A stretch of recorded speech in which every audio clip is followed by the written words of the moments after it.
ఏదో ఒకటన్నా పూజ ఇంత ఫీల్ అయ్యేది కాదు. కరెక్టే, నేను కొంచెం ఓవర్గా రియాక్ట్ అయ్యాను. మీ ఇద్దరు ఎంత హ్యాపీగా ఉండేవాళ్ళు, మీ మధ్య సైలెన్స్ భరించలేకపోతున్నాను. Please break the silence. రేపు మంచి ఒకేషన్ మీ ఇద్దరు కలిసిపోవటానికి. తన బర్త్డే కదా. ఓ గాడ్, గుర్తే లేదు. నాతో అంటే అన్నారు కానీ తన దగ్గర అనకండి. తనకు తెలియకుండా సర్ప్రైజ్ పార్టీ ఇద్దామా? Hey, that's a good idea.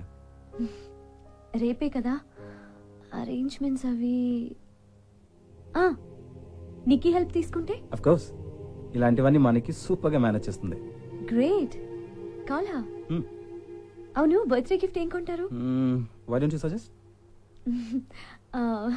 Nikki అయితే బెస్ట్ ఏమో. సిటీ సెంటర్లో మంచి గిఫ్ట్ ఆర్టికల్స్ ఉంటాయని విన్నాను. తను తీసుకెళ్ళండి.